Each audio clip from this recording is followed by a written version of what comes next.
What's good, YouTube? And welcome to the YCS absolutely wrecking the market. Now, I'm not going to be as hype as usual during this video. First off, I'm still looking forward to the rarity collection. And second off, I am major cutting weight right now in preparation for the holidays while putting on muscle mass as well. I actually got my flex back a bit there. But, you know, jokes aside in terms of everything, that's why my energy might be down a little bit. I am working out hard. I'm also watching my calories, mainly so I can eat a bunch more during the holidays, not in any kind of midlife crisis sort of thing. That being said, Age of Overlord, we're on week 1, and I want to emphasize a lot of the big boy vendors were at the YCS, and a ton are just getting into their office today, starting to bust open the set. So there were a ton of buyouts this weekend, and I don't want to understate the impact of the set because it's completely changing the metagame, but also the cards that usually would be listed there aren't necessarily all there yet. So you want to keep that in mind. Supply isn't fully out versus what would usually be there. And it will be interesting to see what happens this week because some of these cards are long time impactful and we've seen more buyouts this fall than ever. Let's start with the top card of the set. SP Little Knight, the quarter century rare, is headed towards $400-ish. A lot of people said this is the next coming of IP Masquerade, but it's in the secret rare slot instead of, you know, a short printed ultra rare. And then the secret rare is above pre-sale prices here, about $85 and quickly up from there. And if you use code What'sGood5 for 5% off and support the channel directly, of course, on pre-sales, you actually got a pretty good price versus that, but not the greatest of savings versus that risk, right? Now, Wanted Seeker of Sinful Spoils, people actually were messaging me about how people were looking for this on the floor. It was going up in real time at the event, and it was going up online. And this deck was highly represented in the top cut along with Rescue Ace, and it can be played, you know, that way. And yeah, the quarter century rare as well as the secret rare spiked. In fact, if you go here, it's one of the first ones where you can actually like see the spike on the graph because people started buying it for a bit more. It's around $55, but then quickly $60 for the map.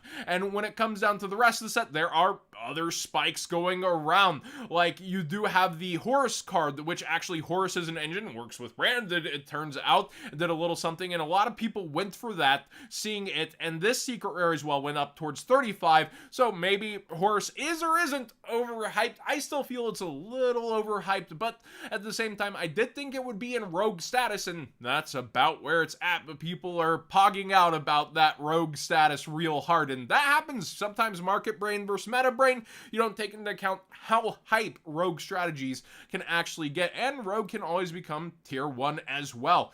When looking through the lower parts of the set, well, in the ultra rare section, Superstar Slayer here is now above $20. I definitely was right that it was undervalued, and it continues to be 23. I think at the hype during the weekend it was like 29, 30 for its lowest listings, but some people had huge quantities and still do towards the lower end of this, which is helping out, and you can see 40, 54 here. So on the lower end, we are seeing some of those cooling quantities versus the hype prices that had bubbled up. A lot of quarter century rares out of here seem maybe a bit cheap, but again, when we're talking it's every ultra and every secret rare's quarter century rare, you are going to have junk ones. So I'm not like putting that rarity on the next level, but the individuals still are harder to get, meaning when something does have an impact, it's going to spike a lot harder than you might have thought. Also, Diabellstar went up a bit in price. I think the low was 25. There are a lot of sales if you scroll through at 25 just a couple days ago, and it's about $28 at this point. And yeah, the sets from there is mostly falling out, but I did notice that Visa's Samsara is lower in quantities and starting to kind of hit that point where it's bouncing back up in price. Mana Diem definitely does have a lot of hype going for it as well through the weekend. And then also over here in the ultras, Infernal Flame Banshee. I've seen a ton of people saying, get yours now, you better get it, it's gonna go up. I do have to say, my player brain reading that first line, you can detach a material from this card and take one pyro monster from your deck and either add it to your hand or send it to the graveyard. That seems like a pretty good Xyz, especially generically to level 4 monsters, and we have a ton of different pyro support coming. People have said it's Pain's Year, and I do think this card was underestimated, but I also think it's going to take some time for it to get good. But yeah, this card is, I guess you could say, boiling up in price towards $2 here, where the low was 50 cents ish. I do also recall that its quarter century rare started out as one of the highest on TCG Player, with people trying to pre-hype it, but again, it's going to take some time, but there are good things on the horizon for it. How it'll actually pan out versus overhype and overstimulation on the market, that's what we'll have to wait and see. But $2 isn't still terrible, but it is in buyout mode right now. You might want to get yours sooner than later using that TCG Player link in the description down below, costing you nothing extra to support the channel directly for the cards you'd already be buying, because I could see people trying to push this towards $5 here or there. Also, we had some Exodia hype with Jeff. Jeff Leonard was doing some amazing things with any two Warrior Exodia combos, going 4-0 into a feature match, taking on Justin Singh. And yeah, we see some of the combo pieces bought out, like Blue Dragon Summoner Demo Pack, the commons even going super low on quantities, and then Ignite Crusader here has no reprint for one of the Ignite scales, so be aware these two are on buyout mode because Exodia, yeah. For real impacts from the YCS though, we do have Rescue Ace Turbulence. I've noticed is way up in price versus market price. It's towards $18 to $20, and Rescue Ace did seem to be having a taking over moment as a whole for the pie chart, that kind of stuff. Rescue Ace Hydrant is up there, so I don't think this was overhyped. It seems to be living up about to its hype for sure. And also with Rescue Ace, the arch nemesis Ashatos, I believe, gets played in here with Nemesis Flag, and none of the Nemesis stuff has reprints. Nemesis Flag here, when you click on it, you can see it's been going up for some time, and you're able to go and get Ashatos and go crazy with it. My Discord has told me about all of this. I haven't personally seen it in action, but I'm assuming it was there. I was in and out of the YCS through the week and had some things to do, but I did get to catch a lot of the hype moments live and Top Cut. But yeah, here we go into Nemesis hype and no reprint on the market kind of cards going hype as well.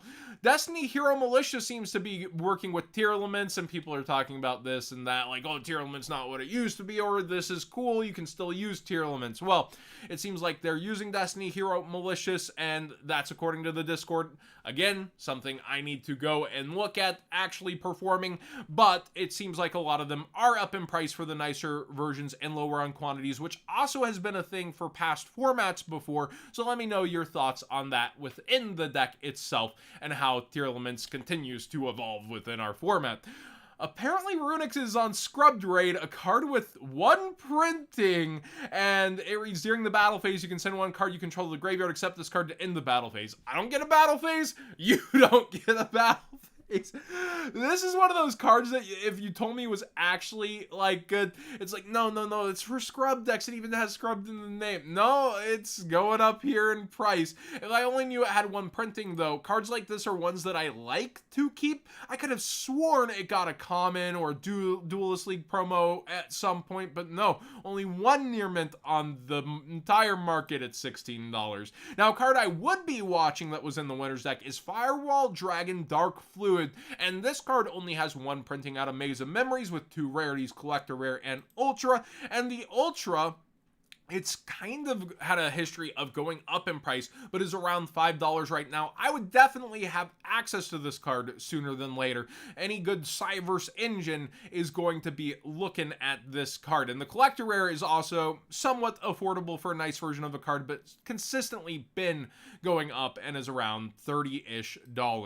Spellbound rebounded. Two cards actually rebounded here. So I talked about this going down and how there's losers, winners on buyouts, and how things get double, triple down depending on the time. Well, Spellbound definitely spiked through this weekend, going back up 13 to 15 for the secret rare, and then also Vicious Astrolaud here was going down, just sinking out from its past buyouts, and here it goes spiking again as well. So two cards rebounding in the market after huge hype, starting to cool, going back up back to back. Raid Raptor's got new support and people seem super hyped for it.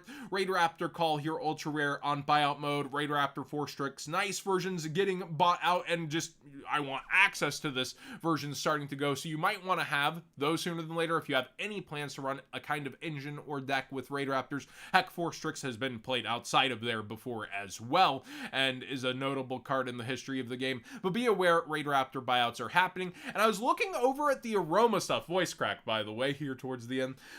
Definitely, like, I expected more of a knee-jerk reaction to the plant stuff. I do see that Jasmine Secret Rare is super low on quantities, and then you have access to the ultra rare here, which is abundantly available.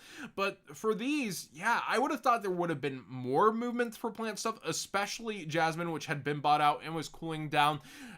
I read the cards and was like, yo, these seem pretty crazy, but I guess there's a huge history of plant good stuff being overhyped and then underhyped, and then Rika doing well, and then underhyped again, and then Rika doing well.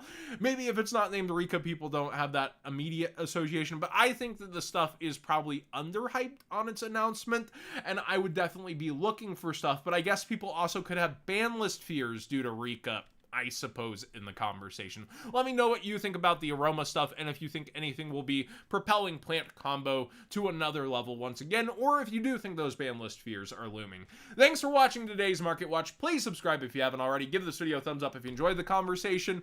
I'm gonna keep working out every day, and I've definitely been cutting my calories, but I've been watching it. I've been hydrating extra, and I've definitely been keeping in a good range as well. So I'm not here for health advice channel, and I'm doing good, and I hope you're where you want to be too, or at least headed in that direction as we hit the holidays.